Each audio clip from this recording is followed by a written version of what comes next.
Sais-tu que tu es un joyau qui brille dans les ténèbres? Tu le sais pas? Alors reste ici parce que je vais t'expliquer pourquoi.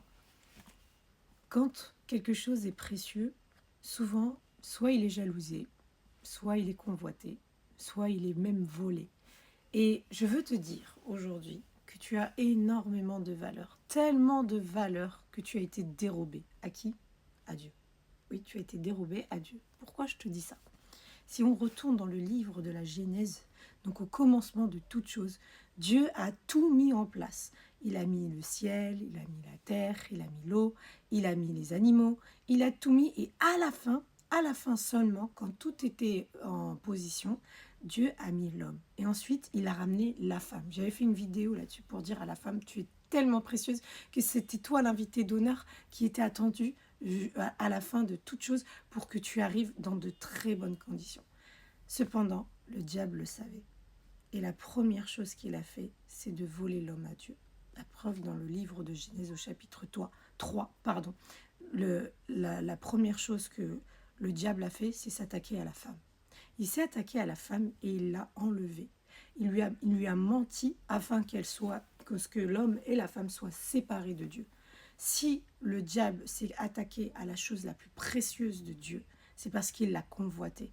Au lieu que l'homme et la femme et toute leur descendance vivent pour l'éternité dans un endroit merveilleux, rempli de couleurs, d'espèces vivantes, de paix, de bien-être, etc. C'est parce que c'était tellement, tellement beau qu'il a dit non, il est hors de question que l'homme reste auprès de Dieu. Et donc il a volé l'homme et la femme pour les mettre sous sa domination. Et c'est pour ça qu'aujourd'hui on a un monde qui est imparfait. Malheureusement, on a un monde qui est imparfait. Alors, Dieu veut avoir cette relation avec toi. Le diable l'a enlevé. As-tu une relation avec Dieu? Veux-tu cette relation avec Dieu? Veux-tu redevenir ce que tu devais être? Beau, grand, sage, rempli de la sagesse de Dieu, en paix, et que tu sois aussi capable de donner de l'amour à tous comme Dieu le fait, être généreux et retourner dans cette belle demeure qui est la tienne. Si oui, alors moi je t'invite vraiment à, à parler au Seigneur Jésus. Il est là, il est vivant, il attend que toi. Il attend juste que tu lui ouvres ton cœur et il le remplira. Il le remplira, il te montrera ce qu'il a pour toi, il montrera ce qu'il veut pour toi et surtout, il mettra un point d'honneur à te ramener à la maison là-haut.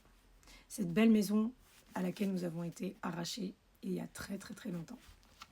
Voilà, je vais prier pour toi. Seigneur, merci.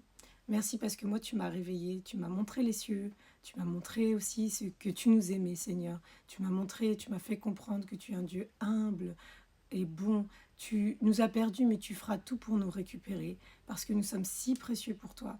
Tu as dit, parce que tu as de la valeur et de l'importance pour moi, je vends des peuples pour toi. Seigneur, je prie pour cet homme, je prie pour cette femme, je prie pour quiconque regardera la vidéo et je te demande, Seigneur, de venir les arracher aux ténèbres parce que c'était des joyaux qui t'appartiennent. Oui, tu les connaissais avant même qu'ils viennent sur cette terre et je prie que tu puisses retrouver cette belle relation que tu avais prévue avec eux. Seigneur, bénis-les et touche leur cœur, remplis leur cœur de paix, Seigneur, et de lumière afin qu'ils te reviennent. Seigneur, j'ai prié en ton puissant nom, que toute la gloire te soit rendue. Au nom de Jésus, j'ai prié. Amen.